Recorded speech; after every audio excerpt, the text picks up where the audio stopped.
दोस्तों इस साल सितंबर के बाद से यूएस में फेडरल रिजर्व ने इंटरेस्ट रेट घटाना शुरू किया और उसके बाद से हम देख सकते हैं कि निफ्टी में अब तक हमें 11% का करेक्शन मिल चुका है और अभी भी इस करेक्शन के पूरे होने के कोई आसार नहीं। तो दोस्तों सवाल ये उठता है कि अभी जो हमें निफ्टी में करेक्शन देखने को मिल रहा है उसका कारण क्या है और क्या कोई ऐसे मार्केट इंडिकेटर्स है जिसके सहारे हम ये पता लगा सके कि ये करेक्शन और कितने दिन चल सकता है और कब जाके ये खत्म होगा।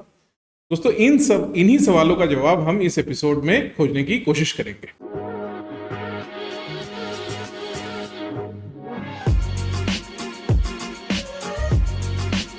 दोस्तों स्वागत है आपका इस सीरीज के दूसरे एपिसोड पे, जहां हम इस बारे में डिस्कस कर रहे हैं कि निफ्टी में जो अभी एक भारी गिरावट देखने को मिल रही है उसका कारण क्या है और ये गिरावट और कितने दिन चल सकती है। हमने इस सीरीज के फर्स्ट एपिसोड में देखा कि यूजुअली होता ये है कि जब भी यूएस का central bank federal reserve interest rates घटाना शुरू करता है उसके बाद यूजुअली दुनिया भर के इक्विटी मार्केट्स में इंक्लूडिंग निफ्टी में एक बहुत बड़ी तेजी देखने को मिलती है। लेकिन ये तेजी का माहौल ज्यादा दिनों तक चल नहीं पाता है क्योंकि यूजुअली देखा यह गया है कि फेडरल रिजर्व द्वारा इंटरेस्ट रेट घटाए जाने के कुछ समय बाद ही यूजुअली यूएस इकोनॉमी में एक रिसेशन आ जाता है, एक मंदी का माहौल आ जाता है और जैसे यूएस में एक रिसेशन का माहौल आ जाता है वैसे ही देखा यह गया है कि दुनिया भर के इक्विटी मार्केट्स में इंक्लूडिंग निफ्टी में भी एक बहुत बड़ा क्रैश देखने को मिलता है। चलिए इस चीज को चार्ट्स के सहारे और अच्छे से समझते हैं। ये जो चार्ट अपने स्क्रीन पे आप देख रहे हैं, ये चार्ट मैंने आपको इस सीरीज के फर्स्ट एपिसोड में भी दिखाया था। ये चार्ट ये बताता है कि पिछले 20 साल में फेडरल रिजर्व ने फेड फंड्स रेट को किस तरह से घटाया या बढ़ाया है। अब इस चार्ट में हम ब्लू लाइन ऐड कर देते हैं। ये ब्लू लाइन हमें बताता है कि पिछले 20 साल में निफ्टी किस तरह से ऊपर या नीचे गया है। हम इस चार्ट में ये भी देख सकते हैं कि सितंबर 2007 के बाद से फेडरल रिजर्व ने यूएस में फेड फंड्स रेट घटाना शुरू किया था और जैसे ही यूएस में फेड फंड्स रेट घटना शुरू हुआ वैसे ही हमें निफ्टी में एक बहुत बड़ी तेजी देखने को मिली। अगले 4 महीने में निफ्टी में हमें एक 38% की रैली देखने को मिली।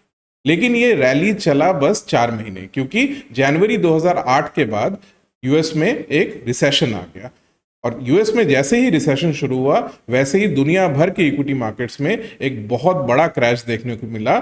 इंडिया में हमें निफ्टी में एक 60% का करेक्शन देखने को मिला जनवरी से अक्टूबर 2008 के बीच में। कुछ ऐसा ही होते हुए दिखा हमें अगले बिजनेस साइकिल में भी। हम इस चार्ट में ये भी देख सकते हैं कि अगस्त 2019 के बाद से, अगस्त 2019 के बाद से फेडरल रिजर्व ने फिर से फेड फंड्स रेट घटाना शुरू किया और जैसे ही यूएस में फेड फंड्स रेट घटना शुरू हुआ उसके बाद हम देख सकते हैं कि फिर से हमें निफ्टी में एक तेजी देखने को मिली और ये तेजी चली अगले 5 महीने तक और इस 5 महीने के दौरान निफ्टी में एक 13% का रैली देखने को मिला। लेकिन ये रैली चला जनवरी 2020 तक, क्योंकि जनवरी 2020 के बाद कोविड पैंडेमिक शुरू हो गया और जैसे ही कोविड पैंडेमिक शुरू हुआ हमें यूएस में एक रिसेशन देखने को मिला और जैसे ही यूएस में रिसेशन शुरू हुआ दुनिया भर के इक्विटी मार्केट्स में एक बड़ा क्रैश आया। यहाँ इंडिया में निफ्टी में भी हमें एक 38% का क्रैश देखने को मिला। इन दोस्तों गौर करने वाली बात एक और है जो आप में से बहुत लोगों ने मुझे कमेंट्स में पॉइंट आउट करके भी बताया है कि इस करंट बिजनेस साइकिल में फेडरल रिजर्व ने 18 सितंबर 2024 के बाद से फेड फंड्स रेट घटाना शुरू किया है और उसके बाद इस करंट बिजनेस साइकिल में निफ्टी का जो ट्रेंड रहा है वो निफ्टी का पिछले बिजनेस साइकिल के ट्रेंड्स की तुलना में काफी अलग रहा है, क्योंकि इस बार हम देख सकते हैं कि फेडरल रिजर्व के द्वारा फेड फंड्स रेट घटाए जाने के बाद से निफ्टी में हमें कोई बहुत ज्यादा तेजी देखने को नहीं मिली है। उल्टा हमें फेड फंड्स रेट घटाए जाने के बाद से हमें देखने को मिला है कि निफ्टी में करीब करीब 11% का करेक्शन आ चुका है। तो दोस्तों इसी के मद्देनजर हम इस एपिसोड में 3 चीजों पे डिस्कस करेंगे। पहला चीज जो हम डिस्कस करेंगे वो है कि अभी जो हमें निफ्टी में एक करेक्शन देखने को मिल रहा है उस करेक्शन का कारण क्या है। दूसरा पॉइंट, निफ्टी का यूजुअली इंटरेस्ट रेट घटाए जाने के बाद जो हिस्टोरिकली ट्रेंड रहा है, इंटरेस्ट रेट घटाए जाने के बाद हमें हिस्टोरिकली देखने को मिला है कि निफ्टी में यूजुअली एक तेजी आती है। क्या अब हम मान लें कि अब से ये ट्रेंड अब इनवैलिड हो चुका है और आगे के बिजनेस साइकिल में हमें ये ट्रेंड देखने को नहीं मिलेगा? हम इस बारे में भी चर्चा करेंगे। और थर्ड और जो मोस्ट इंपॉर्टेंट पॉइंट जो हम इस एपिसोड में डिस्कस करेंगे वो ये कि क्या कोई ऐसा तरीका है, क्या कोई ऐसा मार्केट पैरामीटर है जिसके सहारे हम ये अनुमान लगा सकते हैं कि ये जो अभी निफ्टी में करेक्शन चल रहा है ये और कितने समय तक चल सकता है। दोस्तों चलिए शुरू करते हैं पहले पॉइंट से।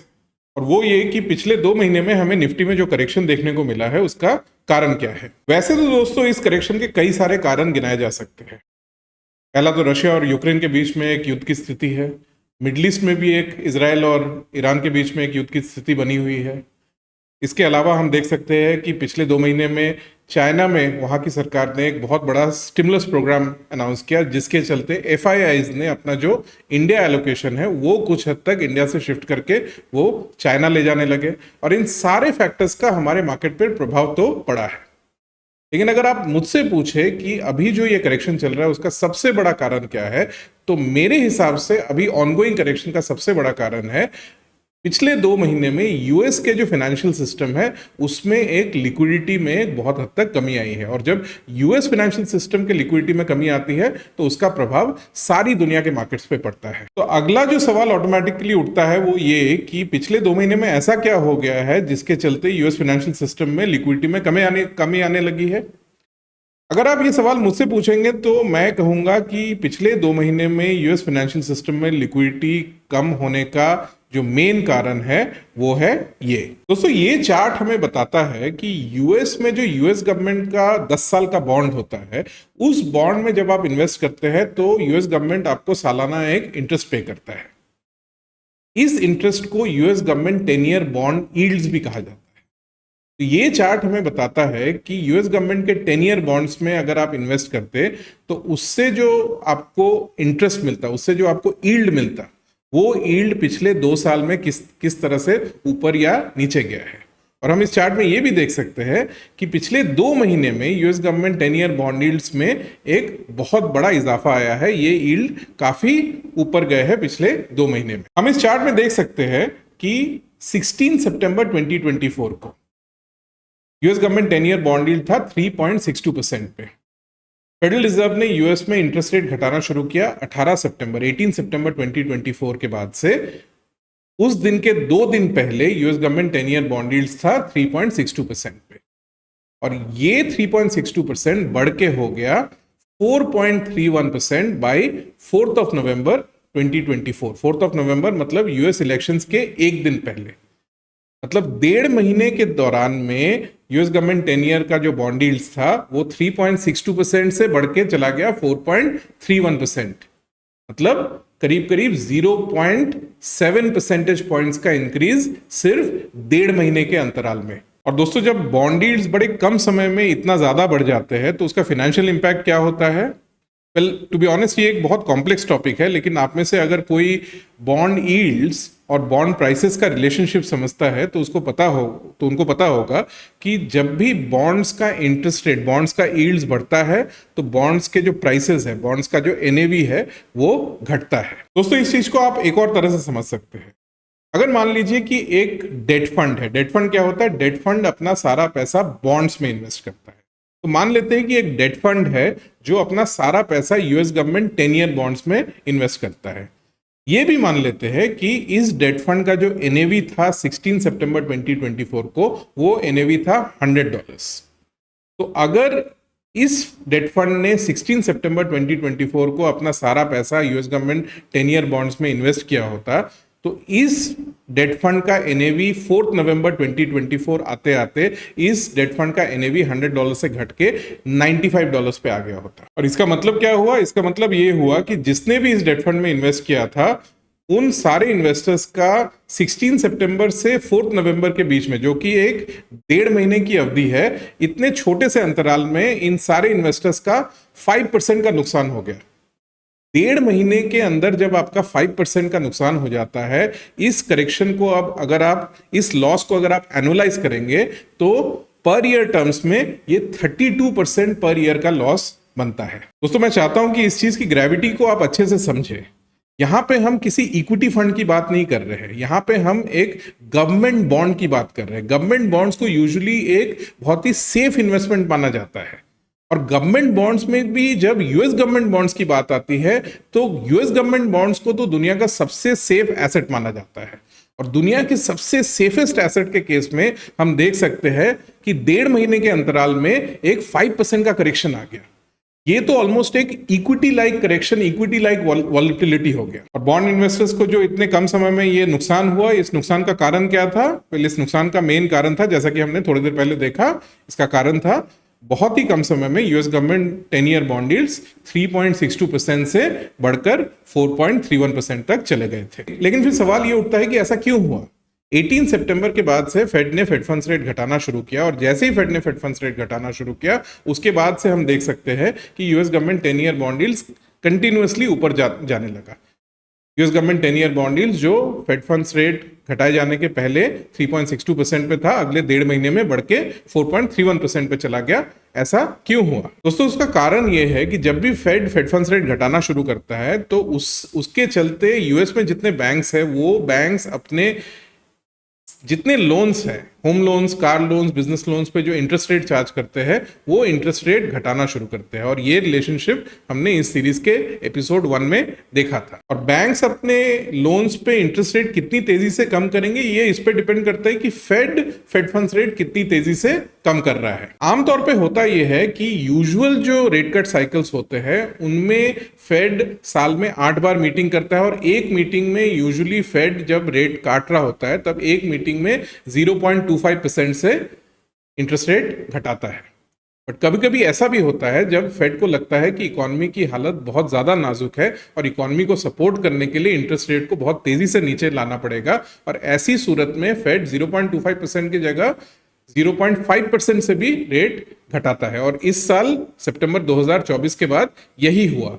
इस साल 18 सितंबर 2024 के बाद से फेड ने रेट कट शुरू किया, और जो पहला रेट कट था वो 0.25% का नहीं था, वो 0.5% का था।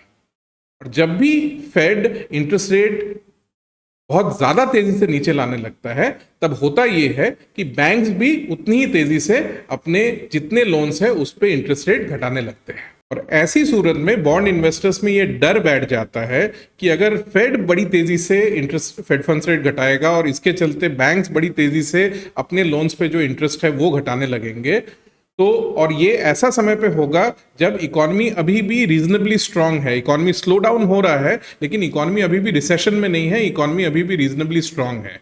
तो एक रीजनेबली स्ट्रांग इकोनॉमी के बीच में अगर बैंक्स बहुत ज्यादा तेजी से अपने लोन्स पे इंटरेस्ट रेट घटाना शुरू करेंगे, तो ऐसा हो सकता है कि बहुत सारे कंज्यूमर्स और बिजनेसेस इन लो इंटरेस्ट रेट का बेनिफिट लेके बहुत ज्यादा मात्रा में लोन लेने लगे, और ये लोन्स के सहारे वो बहुत ज्यादा मात्रा में घर, गाड़ी और बिजनेसेस पे स्पेंडिंग बढ़ाते। और जब बहुत ज्यादा मात्रा में कंज्यूमर्स और बिजनेसेस घरों पे, गाड़ियों पे, बिजनेसेस पे स्पेंडिंग बढ़ा देते हैं, तो एग्रीगेट डिमांड बढ़ने लगता है। और बहुत कम समय में जब एग्रीगेट डिमांड बहुत ज्यादा बढ़ जाता है, तो इस बात का भी डर होता है कि इकोनॉमी में वापस इन्फ्लेशन आ जाएगा, वापस फिर से बहुत तेजी से प्राइसेस बढ़ सकते हैं। और जब बॉन्ड इन्वेस्टर्स को ये डर लगने लगे कि फेड के द्वारा फेड फंड्स रेट बहुत ज्यादा तेजी से घटाए जाने के चलते आने वाले समय में इन्फ्लेशन बढ़ सकता है, तो बॉन्ड इन्वेस्टर्स यूएस गवर्नमेंट का जो 10 ईयर बॉन्ड यील्ड्स है उसको ऊपर ले जाने लगते हैं। दोस्तों, अब आप सोच रहे होंगे कि बॉन्ड इन्वेस्टर्स कैसे यूएस गवर्नमेंट बॉन्ड यील्ड्स को ऊपर ले जा सकते हैं। दोस्तों, आप इस चीज को इस तरह से समझिए कि यूएस गवर्नमेंट अपने बॉन्ड्स पे जो बॉन्ड इन्वेस्टर्स को इंटरेस्ट पे करता है, ये इंटरेस्ट और कुछ नहीं बट इन्फ्लेशन के लिए यूएस गवर्नमेंट बॉन्ड इन्वेस्टर्स को कॉम्पनसेट कर रहा होता है। तो एक तरह से जो बॉन्ड का जो यील्ड है, ये बॉन्ड इन्वेस्टर्स के लिए कॉम्पनसेशन है in lieu of the inflation in the economy.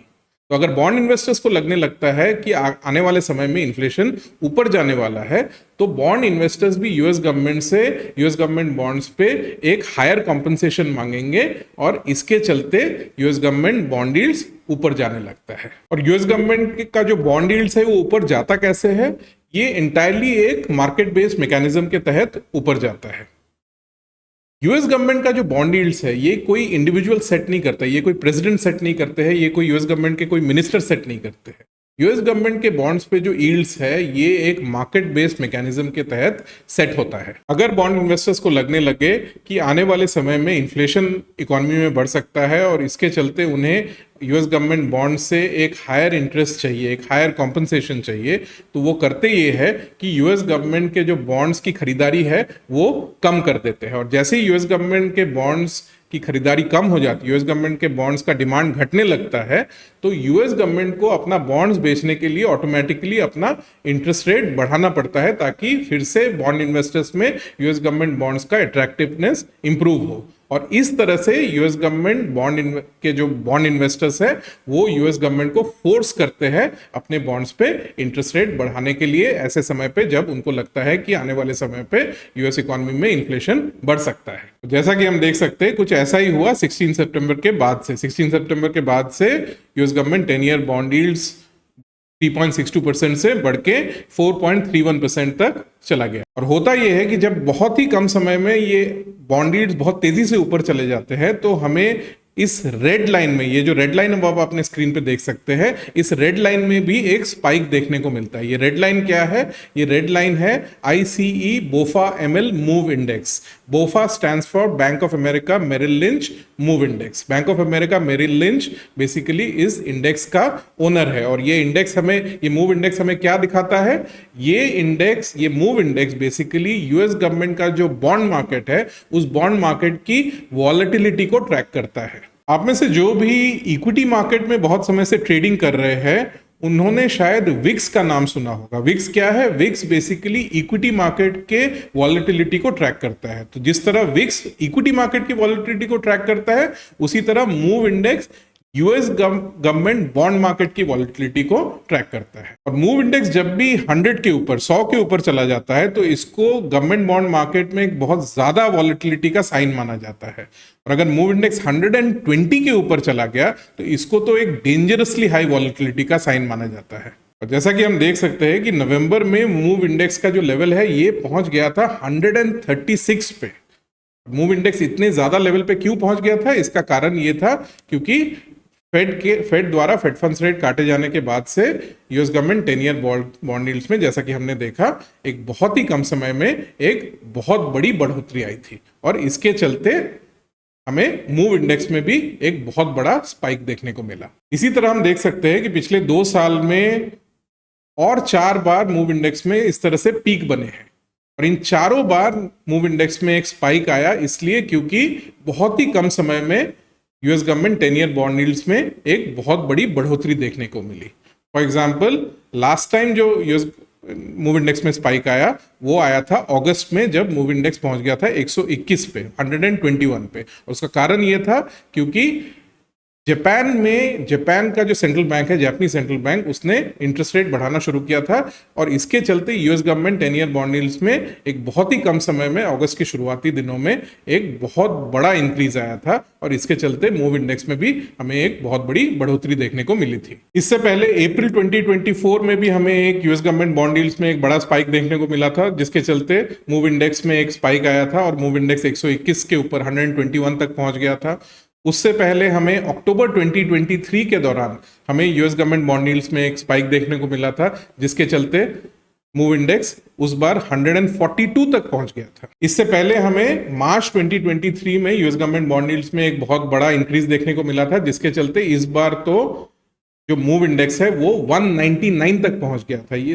ये आप एक तरह से कह सकते हैं मदर ऑफ ऑल स्पाइक्स था। और मूव इंडेक्स में इस बार इतना बड़ा स्पाइक इसलिए आया था क्योंकि मार्च 2023 में यूएस का जो रीजनल बैंकिंग नेटवर्क है उसमें एक क्राइसिस आया था। एक कैलिफोर्निया में एक छोटा सा बैंक है, ये बैंक छोटा था लेकिन बहुत ही हाई प्रोफाइल बैंक था, क्योंकि यहाँ पे जो सिलिकॉन वैली के जितने स्टार्टअप्स हैं उनके जो फाउंडर्स है वो अपना पैसा रखते थे। इस बैंक का नाम था सिलिकॉन वैली बैंक। ये सिलिकॉन वैली बैंक मार्च 2023 में बैंकरप्ट हो गया, और जिसके चलते यूएस गवर्नमेंट का जो बॉन्ड मार्केट है इसमें वॉलेटिलिटी बहुत ज्यादा बढ़ गई। ये क्राइसिस इतना बड़ा था कि फेड को डायरेक्टली इंटरवीन करना पड़ा था, फेड को बैंकिंग सिस्टम में लिक्विडिटी इंजेक्ट करना पड़ा था, जिसके बाद फाइनली धीरे धीरे ये क्राइसिस रिजॉल्व हुआ और बॉन्ड मार्केट की वॉलेटिलिटी कम हुई। लेकिन ये क्राइसिस इतना बड़ा था जिसके चलते आप देख सकते हैं कि मार्च 2023 में हमें मूव इंडेक्स 199 तक जाता हुआ दिखा था। दोस्तों, अब तक आप जरूर सोच रहे होंगे कि हम यूएस का जो गवर्नमेंट बॉन्ड मार्केट है उसकी जो वॉलेटिलिटी है उसको इतने डिटेल में समझने की क्यों कोशिश कर रहे हैं, जबकि इस वीडियो का टॉपिक है कि इक्विटी मार्केट, वो भी इंडिया की इक्विटी मार्केट में हमें पिछले 2 महीने में इतना बड़ा करेक्शन देखने को क्यों मिला है। दोस्तों, हम ये डिस्कशन इसलिए कर रहे हैं क्योंकि, और आपको शायद इस पे शुरू पे यकीन भी नहीं होगा कि यूएस का जो गवर्नमेंट बॉन्ड मार्केट है उसकी जो वॉलेटिलिटी है, जिसको हम मूव इंडेक्स के थ्रू ट्रैक करते हैं, मूव इंडेक्स का हमारे देश के स्टॉक मार्केट निफ्टी के साथ एक बहुत ही क्लोज रिलेशनशिप है। और इस रिलेशनशिप को समझने के लिए हमें मूव इंडेक्स और निफ्टी इन दोनों को एक सिंगल चार्ट में एक साथ डाल के देखना पड़ेगा, तब हम इस रिलेशनशिप को और अच्छी तरह से समझ सकेंगे। तो चलिए ये करके देखते हैं। तो इसके लिए हमें करना ये पड़ेगा कि पहले हमें ये जो मूव इंडेक्स का रेड लाइन है इसको थोड़ा ऊपर ले लेना पड़ेगा, और इस चार्ट में अब हम निफ्टी के चार्ट को भी ऐड कर देंगे। तो ये जो ब्लू लाइन है ये निफ्टी का चार्ट है। और जब आप ये मूव इंडेक्स और निफ्टी इन दोनों के चार्ट्स को एक साथ देखते हैं तो हमें क्लियरली दिखता है कि ये दोनों ऑलमोस्ट परफेक्टली एक मिरर इमेज है एक दूसरे के।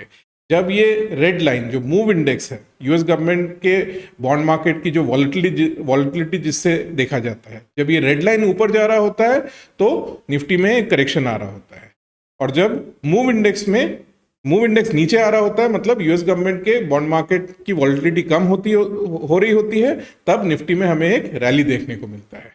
और यही कारण है कि पिछले 2 महीने में हमें निफ्टी में एक बड़ा करेक्शन देखने को मिला है, क्योंकि इस दौरान जैसा कि हम देख सकते हैं मूव इंडेक्स में एक बहुत बड़ा स्पाइक आया है। इनफैक्ट ये चार्ट नवंबर तक का है। इस चार्ट को अगर हम दिसंबर तक एक्सटेंड करते हैं तो हम देख सकते हैं कि नवंबर में मूव इंडेक्स में एक बहुत बड़ा ड्रॉप आया और मूव इंडेक्स 136 के लेवल से गिर के 100 के नीचे आ गया। और जैसे ही ऐसा हुआ तो हम देख सकते हैं कि इसके कारण निफ्टी में भी नवंबर के बाद से एक अच्छा खासा रिबाउंड आते हुए दिखने लगा। ये अलग बात है कि पिछले एक हफ्ते में, और ये इस चार्ट में अभी दिख नहीं रहा है, कि मूव इंडेक्स फिर से ऊपर जाने लगा है, और जिसके चलते निफ्टी में हमें फिर से एक नया राउंड ऑफ करेक्शन देखने को मिल रहा है। इन दोस्तों, क्या आप बता सकते हैं कि मूव इंडेक्स और निफ्टी में एक ऐसा अजीब सा रिलेशनशिप क्यों है? दोनों एक साथ तो चलते हैं लेकिन ऑपोजिट डायरेक्शंस में चलते हैं। जब मूव इंडेक्स ऊपर जा रहा होता है तो निफ्टी नीचे आ रहा होता है, और मूव इंडेक्स जब नीचे आ रहा होता है तो निफ्टी ऊपर जा रहा होता है। पहले ये रिलेशनशिप अगर समझना है तो हमें इस चार्ट में वापस जाना होगा। ये चार्ट है US government 10 year bond yields का, जो चार्ट, ये चार्ट हमने थोड़ी देर पहले देखा, और हमने इस चार्ट में देखा था कि पिछले 2 महीने में US government 10 year bond yields में एक बहुत बड़ी बढ़ोतरी आई है। 16 सितंबर 2024 को US government 10 year bond yields था 3.62% पे, और 4 नवंबर 2024 तक US government 10 year bond yields बढ़ के हो गया 4.31%। और हमने ये भी देखा, अगर इसको हम एक इन्वेस्टमेंट के परफॉर्मेंस के टर्म्स में देखें तो किसी ने अगर 16 सितंबर 2024 को यूएस गवर्नमेंट 10 ईयर बॉन्ड्स में $100 इन्वेस्ट किया होता तो इस $100 का वैल्यू घट के 4 नवंबर 2024 तक घट के $95 का हो गया होता। दोस्तों, इस स्टेज में हमें यूएस गवर्नमेंट बॉन्ड्स के बारे में एक और चीज समझना पड़ेगा, और वो ये कि यूएस गवर्नमेंट बॉन्ड सिर्फ इन्वेस्ट करने का एक साधन नहीं है। यूएस गवर्नमेंट बॉन्ड्स को दुनिया भर में, अराउंड द वर्ल्ड, दुनिया का सबसे रिस्क फ्री एसेट भी माना जाता है। और चूंकि इन्हें दुनिया का सबसे रिस्क फ्री एसेट माना जाता है तो इनको बड़ी आसानी से आप प्लेज करके, इनको आप गिरवी रख के, इसके अगेंस्ट आप लोन भी ले सकते हैं। और इनके अगेंस्ट आपको कितना लोन मिल सकता है? वेल, आप यूएस गवर्नमेंट बॉन्ड्स को प्लेज करके इन बॉन्ड्स का जो वैल्यू है उसके वैल्यू का ऑलमोस्ट 98%, इवन 99% तक का वैल्यू आप लोन में लेंडर से ले सकते हैं। इसका मतलब ये कि अगर आप $100 यूएस गवर्नमेंट बॉन्ड्स में इन्वेस्ट करते हैं तो इन बॉन्ड्स, $100 के बॉन्ड को आप प्लेज करके उसके अगेंस्ट में आप $98, इवन $99 तक का लोन आप लेंडर से आपको मिल सकता है। और दोस्तों, यूएस गवर्नमेंट बॉन्ड्स को प्लेज करके, इनको गिरवी रख के इनके अगेंस्ट में लोन लेने की जो प्रक्रिया है, ये फॉरेन इंस्टीट्यूशनल इन्वेस्टर्स, एफआईआईज में बहुत ही आम बात है। एफआईआईज बहुत ही रूटीन बेसिस में यूएस गवर्नमेंट बॉन्ड्स में इन्वेस्ट करते हैं। इन इन्वेस्टमेंट से इनको 3 to 4% पर ईयर का रिटर्न भी मिलता है, और फिर ये यूएस गवर्नमेंट बॉन्ड्स को प्लेज करके इसके अगेंस्ट पे लोन लेते हैं, और ये लोन इनको एक बहुत ही रिलेटिवली लो इंटरेस्ट रेट पे मिल जाता है। और फिर उनका टारगेट ये होता है कि लोन में जो इन्हें पैसा मिलता है उस पैसे को ये इक्विटी मार्केट में इन्वेस्ट करे, और उस इन्वेस्टमेंट से ये बॉन्ड मार्केट की तुलना में बहुत ज्यादा रिटर्न जनरेट करे। तो दोस्तों, अगर किसी एफआईआई ने 16 सितंबर 2024 को यूएस गवर्नमेंट 10 ईयर बॉन्ड्स में $100 इन्वेस्ट किया होता तो होता ये कि इस यूएस गवर्नमेंट 10 ईयर बॉन्ड्स पे जो उन्होंने $100 का इन्वेस्टमेंट किया है उसके अगेंस्ट में उनको $98 तक का लोन मिल जाता। और फिर एक बार ये $98 का लोन उन्हें मिल गया तो ये $98 वो इक्विटी मार्केट में इन्वेस्ट कर सकते थे। लेकिन जैसा कि हमने देखा कि 4 नवंबर तक आते आते ये जो $100 का बॉन्ड है इसका वैल्यू गिर के हो गया $95। अब $100 का बॉन्ड आपने प्लेज किया था, उसके अगेंस्ट में आपको $98 का लोन मिला, लेकिन जो बॉन्ड आपने गिरवी रखा है, जो बॉन्ड आपने प्लेज किया है, उसका वैल्यू अब गिर के $95 हो गया है। तो इस $95 के कोलैटरल के अगेंस्ट में अब आपको $95 का 98% ही लोन मिल सकता है। मतलब अब जो आपका मैक्सिमम लोन पाने का एलिजिबिलिटी है वो घट के हो गया है $93। मतलब इसका मतलब क्या बैठा, अब जब आपका जो बॉन्ड है जिसका वैल्यू अब गिर के $95 हो गया है, इसके अगेंस्ट में आपको मैक्सिमम लोन जो मिल सकता है वो है $93 का, लेकिन आपने $98 का लोन लेके रखा हुआ है। तो ऐसी सूरत में होगा ये कि आपको जिसने लोन दिया है वो लेंडर आपसे ये $5 जो एक्स्ट्रा आपके पास है वो वापस मांगेगा। लेकिन दोस्तों अगर ऐसी नौबत आती है कि आपने अपना कोई एसेट प्लेज किया है और उसके अगेंस्ट में किसी लेंडर से पैसा लोन पे लिया है, लेकिन वो जो प्लेज किया हुआ एसेट, उस एसेट का वैल्यू गिर जाता है और इसके चलते आपका लेंडर आपसे कुछ पैसे वापस करने को कहता है, तो इस प्रक्रिया को कहा जाता है मार्जिन कॉल। और जब एफआईआई पे मार्जिन कॉल आता है तब उनके पास और कोई ऑप्शन नहीं बचता है इसके सिवाय कि जो लोन पे उन्होंने $98 उठाया था और उस पैसे से उन्होंने स्टॉक्स में इन्वेस्ट किया था, तो उस स्टॉक इन्वेस्टमेंट में से उन्हें $5 का इन्वेस्टमेंट बेच के अपने लेंडर को वापस करने के सिवा कोई ऑप्शन नहीं बचता है जब उन पे मार्जिन कॉल आता है। इन रियलिटी होता इससे भी बुरा है, क्योंकि नॉर्मल टाइम्स में तो आपको आपके यूएस गवर्नमेंट बॉन्ड्स के अगेंस्ट में 98% तक का लोन मिल जाएगा, लेकिन जब यूएस गवर्नमेंट बॉन्ड मार्केट में वॉलेटिलिटी बढ़ जाती है, मूव इंडेक्स बहुत हाई लेवल पे चला जाता है, तो ऐसी सूरत में लेंडर्स आपको आपके बॉन्ड्स के अगेंस्ट में 98% तक का लोन नहीं देंगे। ऐसे समय में लेंडर्स अपना मार्जिन ऑफ सेफ्टी बढ़ा देते हैं और ऐसे समय में देखा गया है कि लेंडर्स आपको शायद आपके बॉन्ड्स के अगेंस्ट में 95% तक का या 90% तक का ही लोन दे। और इसका असर ये होता है कि जब एफआईआईएस पे मार्जिन कॉल आता है तो उन्हें अपने मार्जिन कॉल्स को ऑनर करने के लिए जो स्टॉक बेचना पड़ता है वो और ज्यादा हो जाता है। और यही कारण है कि जब भी मूव इंडेक्स बहुत ज्यादा ऊपर चला जाता है, एफआईआईएस की सेलिंग बहुत ज्यादा बढ़ जाती है और हमें स्टॉक मार्केट में यूजुअली एक बड़ा करेक्शन देखने को मिलता है। दोस्तों एफआईआई सेलिंग के बारे में हमें इस स्टेज में आके एक और चीज समझना पड़ेगा, और वो ये कि जब भी यूएस में बॉन्ड मार्केट वॉलेटिलिटी बढ़ जाती है और उसके चलते जब एफआईआईएस पे मार्जिन कॉल आता है और उन्हें अपने इक्विटी मार्केट इन्वेस्टमेंट्स को पार्शियली लिक्विडेट करना पड़ता है, तो इसके चलते जो एफआईआईएस की सेलिंग होती है उसका स्केल इमर्जिंग मार्केट्स में, इंडिया जैसे इमर्जिंग मार्केट्स में कहीं ज्यादा होता है कंपेयर टू जो एफआईआईज अपने होम कंट्री में यूएस में जो सेलिंग करते हैं उसकी तुलना में इमर्जिंग मार्केट्स में उनका जो इक्विटी होल्डिंग्स का सेलिंग है वो कहीं ज्यादा होता है। ऐसा क्यों? ऐसा इसलिए क्योंकि आपको इस तरह ऐसा समझना पड़ेगा कि जब एफआईआई पे मार्जिन कॉल आता है तब एफआईआई को डिसाइड करना पड़ता है कि वो अपना कौन सा इक्विटी इन्वेस्टमेंट बेचे। एफआईआईएस का अपने होम कंट्री यूएस में भी इन्वेस्टमेंट होता है, इक्विटी मार्केट में इन्वेस्टमेंट होता है, और एफआईआईएस का इमर्जिंग मार्केट्स, इंडिया जैसे इमर्जिंग मार्केट्स में भी इक्विटी मार्केट इन्वेस्टमेंट्स होता है। लेकिन उनका जो इमर्जिंग मार्केट्स में इक्विटी इन्वेस्टमेंट्स होता है उसके केस में रिस्क जो होता है वो उनके होम कंट्री के इक्विटी मार्केट इन्वेस्टमेंट्स के तुलना में रिस्क बहुत ज्यादा होता है, क्योंकि इमर्जिंग मार्केट्स में तो जो उनका इक्विटी मार्केट इन्वेस्टमेंट्स है उसमें इक्विटी रिस्क के सिवा एक और एडिशनल रिस्क होता है, वो है फॉरेन एक्सचेंज रिस्क।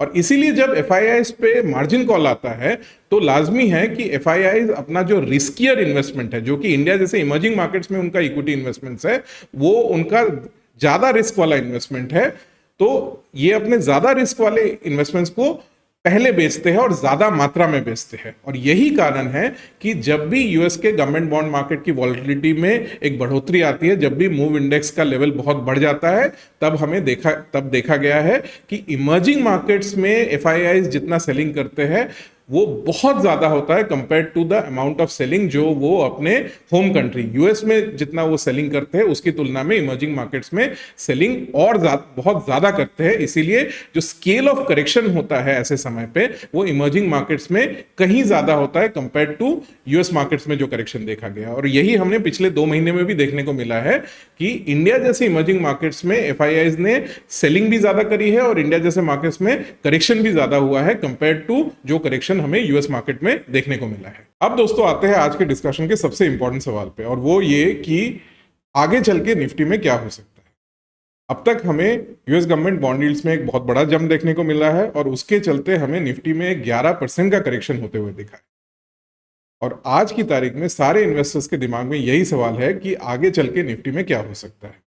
अब दोस्तों आगे चल के भविष्य में निफ्टी में क्या हो सकता है ये तो मुझे नहीं पता, लेकिन आपको मैं निफ्टी के पास में ले जाके एक ऐसा उदाहरण दे सकता हूं जब मार्केट कंडीशंस आज की तुलना में बहुत ही ज्यादा सिमिलर थे। और ये जो उदाहरण है ये हमारे लिए आज की तारीख में एक बहुत ही अच्छा रेफरेंस पॉइंट बन सकता है इस बात का अनुमान लगाने के लिए कि आगे चल के निफ्टी में क्या हो सकता है। दोस्तों ये चार्ट है US government 10 year bond yields का, और जो एग्जांपल मैं आपको देने जा रहा हूं वो है सितंबर 2007 का। सितंबर 2007 एक ऐसा समय था जब फेड ने फेड फंड्स रेट घटाना शुरू किया था, और उस समय भी जो पहला रेट कट था वो था 0.5 परसेंटेज पॉइंट्स का, 50 बेसिस पॉइंट्स का।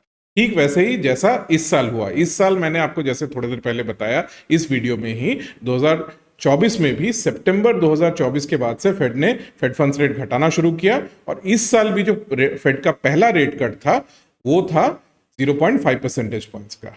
नॉर्मली एक मीटिंग में फेड सिर्फ 0.25% से रेट कट करता है नॉर्मल टाइम्स में, बट इसके कुछ एक्सेप्शंस है। जब फेड को लगता है कि इकोनॉमी की हालत बहुत ज्यादा नाजुक है और इकोनॉमी को थोड़ा ज्यादा सपोर्ट की जरूरत है, तो ऐसे हालत में फेड कभी कभार 0.5 परसेंटेज पॉइंट से भी रेट कट करता है। तो रीसेंट टाइम्स में इसके दो उदाहरण हैं। 2024 में हमें ऐसा देखने को मिला है, और इससे पहले लास्ट टाइम जब ऐसा हुआ था वो सितंबर 2007 में हुआ था।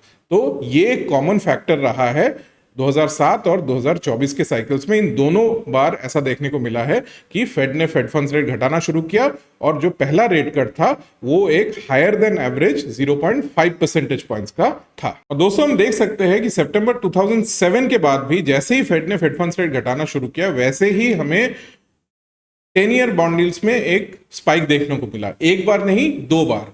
पहली बार 10 ईयर बॉन्ड यील्ड्स में 40 बेसिस पॉइंट्स का स्पाइक देखने को मिला, और कुछ दिन बाद फिर से हमें 10 ईयर बॉन्ड यील्ड्स में 50 बेसिस पॉइंट्स का स्पाइक देखने को मिला। ये दो बार स्पाइक्स क्यों आया?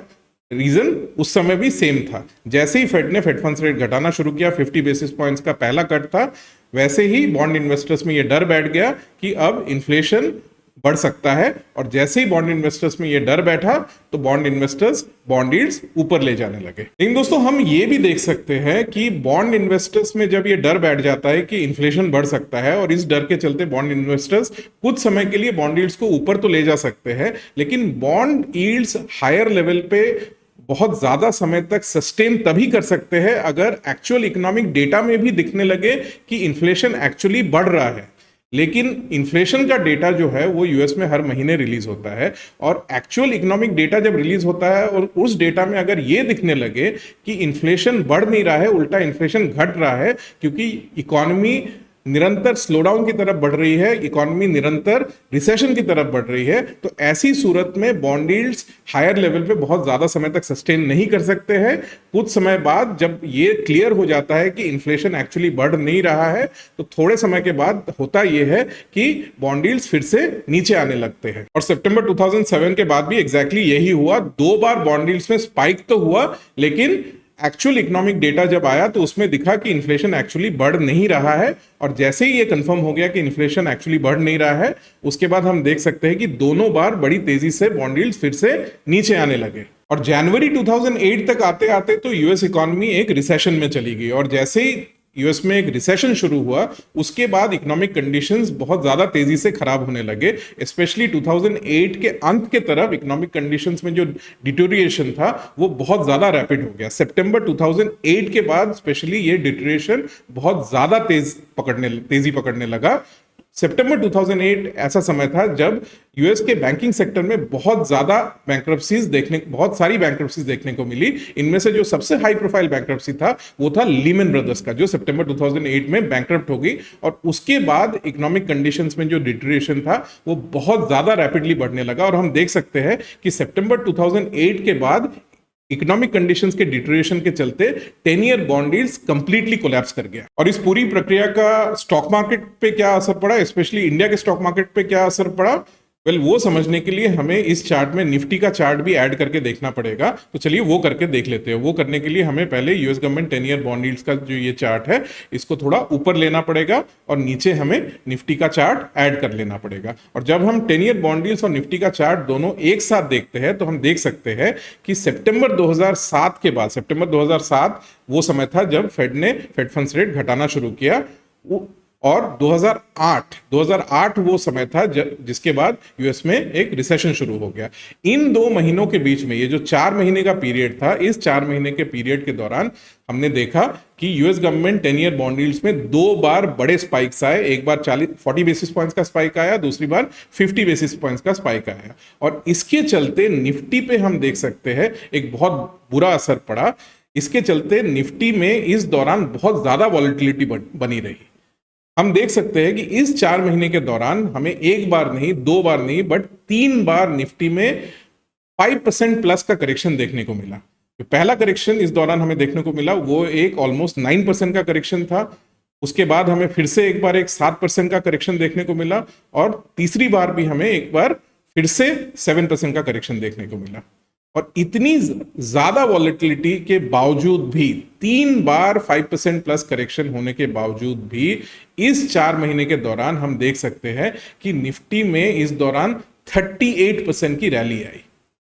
38% rally in a matter of just 4 months. और यह संभव इसीलिए हुआ क्योंकि इस 4 महीने के दौरान इवन दो 2 बार यूएस गवर्नमेंट बॉन्ड यील्ड्स में 2 बड़े स्पाइक्स आए, लेकिन इन 2 स्पाइक्स के बावजूद इस दौरान बॉन्ड यील्ड्स का जो ओवरऑल डायरेक्शन था वो टुवर्ड्स द डाउनसाइड था। बॉन्ड यील्ड्स नीचे आ रहे थे, और इसीलिए ये संभव हो पाया कि निफ्टी में हमें एक बहुत बड़ी रैली देखने को मिली। लेकिन दोस्तों, बॉन्ड यील्ड्स के नीचे आने से इक्विटी मार्केट्स को सपोर्ट तब तक ही मिल सकता है जब तक इकोनॉमी ग्रो कर रही है, इकोनॉमी रिसेशन में नहीं गई है।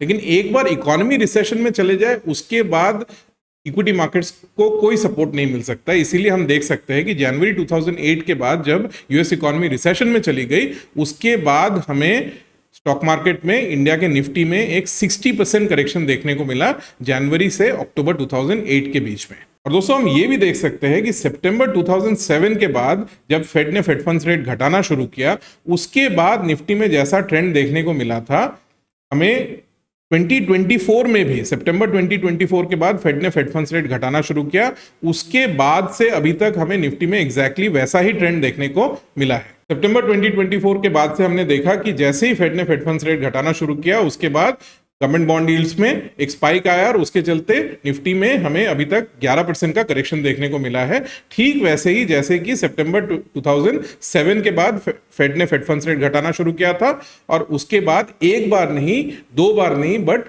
3 बार हमें निफ्टी में बड़े करेक्शंस देखने को मिले थे। और इसीलिए दोस्तों, मेरा स्ट्रांगली ये मानना है कि आगे चल के इस बिजनेस साइकिल में भी हमें निफ्टी में वैसा ही ट्रेंड देखने को मिलेगा जैसा कि हमें सितंबर 2007 के बाद निफ्टी में देखने को मिला था। दोस्तों, इसीलिए मैं समझता हूं कि अभी के लिए तो बॉन्ड यील्ड्स ऊपर गए हैं, क्योंकि बॉन्ड इन्वेस्टर्स में ये डर बैठ गया है कि आने वाले समय में इन्फ्लेशन इकोनॉमी में आ सकता है। लेकिन हर महीने जो एक्चुअल इन्फ्लेशन का डेटा रिलीज हो रहा है, उस डेटा में ऐसा कोई एविडेंस नहीं है कि इन्फ्लेशन डिसाइसिवली फिर से ऊपर की तरफ जा रहे हैं। और मेरा स्ट्रांगली मानना यह है कि आने वाले समय में ये एकदम क्लियर हो जाएगा कि इन्फ्लेशन ऊपर नहीं जा रहा है, उल्टा इकोनॉमी स्लोडाउन की तरफ बढ़ रही है, इकोनॉमी एक रिसेशन की तरफ बढ़ रही है, और उसके चलते इन्फ्लेशन एक्चुअली नीचे जा रहा है। और जब एक बार ये क्लियर हो जाएगा, तब हम फिर से देखेंगे कि बॉन्ड यील्ड्स जो ऊपर गए हैं वो 2007 की तरह फिर से एक बार नीचे आने लगेंगे। और एक बार बॉन्ड यील्ड्स नीचे आने लगे तो इससे स्टॉक मार्केट को एक सपोर्ट मिलेगा, और मेरा मानना यह है कि उसके बाद हम निफ्टी के रैली में एक रिजम्पशन देख सकेंगे। और निफ्टी में ये रैली कितने दिन तक चलेगा, जैसा कि मैं कई बार बता चुका हूं, मेरा मानना यह है कि निफ्टी में ये जो रैली है ये तब तक चलेगा जब तक यूएस इकोनॉमी में एक रिसेशन नहीं आ जाता। एक बार यूएस इकोनॉमी में रिसेशन आ जाता है, उसके बाद मेरा मानना यह है कि निफ्टी में हमें एक बहुत बड़ा क्रैश देखने को मिलेगा। इन दोस्तों, मेरा जो ये मार्केट आउटलुक है, इसका सही होना ऑलमोस्ट एंटायरली इस बात पर डिपेंड करता है कि आने वाले समय में यूएस इकोनॉमी में इन्फ्लेशन नीचे जाएगा ना कि ऊपर जाएगा। और इसलिए ये सवाल उठता है कि मैं इतना श्योर कैसे हूं कि आने वाले समय में इन्फ्लेशन नीचे जाते हुए देखेंगे ना कि ऊपर जाते हुए देखेंगे। तो दोस्तों मेरा जो इतना एक स्ट्रॉन्ग कन्विक्शन है इन्फ्लेशन के बारे में कि आने वाले समय में मुझे लगता है कि इन्फ्लेशन नीचे की तरफ ही जाएगा ना कि ऊपर की तरफ जाएगा, उसके दो कारण हैं। पहला कारण है वीक ऑयल डिमांड और दूसरा कारण है यूएस लेबर मार्केट में जो हमें वीकनेस देखने को मिल रहा है। तो चलिए इन दोनों रीजन को अच्छे से समझते हैं। पहला रीजन है वीक ऑयल डिमांड। दोस्तों ये चार्ट हमें दिखाता है कि पिछले एक साल में ब्रेंट क्रूड ऑयल का प्राइस किस तरह से नीचे आया है। हम इस चार्ट में देख सकते हैं कि पिछले एक साल में ब्रेंट क्रूड ऑयल का प्राइस ऑलमोस्ट 30% से नीचे आ चुका है। हाँ, हाल के महीनों में हमें ऑयल प्राइसेस में एक स्पाइक भी देखने को मिला है और इसका कारण ये है कि मिडिल ईस्ट में ईरान और इजराइल के बीच में टेंशन्स बहुत ज़्यादा बढ़ गए थे। लेकिन ये भी सही है कि जैसे ही ये टेंशन्स में हमें कमी देखने को मिली, वैसे ही तुरंत ऑयल प्राइसेस फिर से नीचे आने लगे। और ऑयल प्राइसेस का इतनी तेज़ी से नीचे आना हमें ये दिखाता है कि ग्लोबल इकोनॉमी में ऑयल का डिमांड गिर रहा है। अब ऑयल का यूज होता किस लिए है? ऑयल का यूज होता है प्लेन्स में, गाड़ियों में, जहाजों में, लोगों को एक जगह से दूसरी जगह पहुंचाने के लिए, सामान को एक जगह से दूसरी जगह पहुंचाने के लिए। और ऑयल प्राइसेस में जब भी इतनी तेजी से एक करेक्शन देखा जाता है, उसका एक ही मतलब हो सकता है और वो ये कि लोगों को एक जगह से दूसरी जगह पहुंचाने की जो एक्टिविटी है, सामानों को एक जगह से दूसरी जगह पहुंचाने की जो एक्टिविटी है, इस एक्टिविटी में स्लो डाउन आ रहा है। और इसका एक ही मतलब निकलता है और वो ये कि ग्लोबल इकोनॉमिक एक्टिविटी में एक इन जनरल स्लो डाउन आता जा रहा है। और जब ग्लोबल इकोनॉमिक एक्टिविटी में एक जनरल स्लो डाउन आने लगता है तो ऐसी सूरत में इन्फ्लेशन वापस से ऊपर जाने लगे, इसका चांस बहुत ही कम होता है। दोस्तों अब आते हैं दूसरे फैक्टर पे, जो कि है यूएस लेबर मार्केट में जो हमें पिछले 2 साल में वीकनेस देखने को मिल रहा है। दोस्तों ये चार्ट हमें दिखाता है कि पिछले 2 साल में यूएस का जो अनएम्प्लॉयमेंट रेट है वो किस तरह से ऊपर या नीचे गया है। हम इस चार्ट में देख सकते हैं कि पिछले साल अप्रैल 2023 में यूएस लेबर मार्केट में जो अनएम्प्लॉयमेंट का रेट था वो था 3.4%, जो कि इस साल नवंबर 2024 तक आते आते बढ़ के हो गया है 4.2%। और दोस्तों हिस्टोरिकली जब भी अनएम्प्लॉयमेंट का रेट इतनी तेजी से ऊपर गया है, हिस्टोरिकली हर बार देखा यह गया है कि यूएस इकोनॉमी आगे चल के एक रिसेशन में चली गई है। अब दोस्तों जब इतनी तेजी से इकोनॉमी में अनएम्प्लॉयमेंट बढ़ रहा होता है, इतने तेजी से लोगों की नौकरियां जा रही होती है, तो ऐसी सूरत में लेबर फोर्स के पास ऐसा स्पेंडिंग पावर ही नहीं होता है कि वो जाके इतना ज्यादा खर्चा कर दे कि इकोनॉमी में इन्फ्लेशन बढ़ने लगे। और इसीलिए दोस्तों यूएस में जो अनएम्प्लॉयमेंट रेट में जो हमें स्पाइक देखने को मिल रहा है, उसके मद्देनजर भी मेरा यही कंक्लूजन है कि यूएस इकोनॉमी में फिर से इन्फ्लेशन बढ़ने लगेगा, इसके चांसेस बहुत ही कम है। अब दोस्तों आते हैं इस एपिसोड के फाइनल क्वेश्चन में, और वो ये कि हमें इस स्टेज में हमारे इन्वेस्टमेंट पोर्टफोलियो के साथ क्या करना चाहिए। अगर मेरा मानना यह है कि आने वाले समय में इन्फ्लेशन नीचे आएगा और उसके चलते यूएस गवर्नमेंट बॉन्ड यील्ड्स भी नीचे आएंगे और उसके बाद हमें निफ्टी के रैली में एक रिजम्पशन देखने को मिलेगा, तो क्या हमें निफ्टी में अभी जो करेक्शन देखने को मिल रहा है, इस करेक्शन के दौरान हमें एग्रेसिवली फ्रेश इन्वेस्टमेंट्स फिर से करना चाहिए? तो दोस्तों इस सवाल का मेरा क्लियर आंसर है कि बिल्कुल भी नहीं। इस स्टेज में मुझे नहीं लगता है कि ये उचित समय है निफ्टी में फिर से नए सिरे से फ्रेश इन्वेस्टमेंट्स करने का। हमें इसके लिए थोड़ा और रुकना चाहिए। लेकिन मैं ऐसा क्यों कह रहा हूं, ये समझाने के लिए मुझे आपको इस चार्ट में ले जाना पड़ेगा। इस चार्ट में एक साथ हम move index, US government bond yields और निफ्टी का जो पिछले 3 साल में ट्रेंड रहा है, ये तीनों हम एक ही चार्ट में एक साथ देख सकते हैं। हम इस चार्ट में ये भी देख सकते हैं कि नवंबर के बाद से मूव इंडेक्स में एक बहुत बड़ा ड्रॉप आया है। मूव इंडेक्स जो 136 तक चला गया था, उसमें एक ड्रॉप आया है और मूव इंडेक्स हाल के हफ्तों में 100 के नीचे चला गया। और मूव इंडेक्स के में जो ये ड्रॉप आया है, उसके चलते हम नवंबर के बाद ये भी देख सकते हैं कि धीरे धीरे निफ्टी में भी एक रिबाउंड देखने को मिला है। इन दोस्तों मूव इंडेक्स का प्रॉब्लम ये है कि इस बात की कोई गारंटी नहीं है कि मूव इंडेक्स अगर एक बार नीचे आए तो वो फिर से ऊपर नहीं जा सकता है।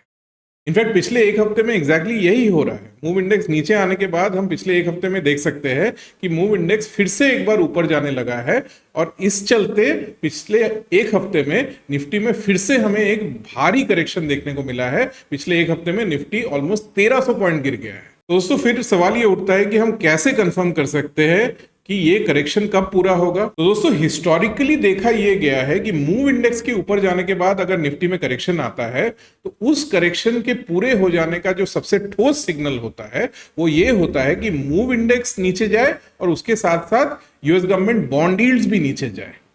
अभी तक हमें जो देखने को मिला है कि सिर्फ मूव इंडेक्स नीचे आया है, लेकिन यूएस गवर्नमेंट बॉन्ड यील्ड्स जो है वो नीचे नहीं आए। इनफैक्ट पिछले एक हफ्ते में हमें देखने को मिला है कि यूएस गवर्नमेंट बॉन्ड यील्ड्स ऊपर गए हैं।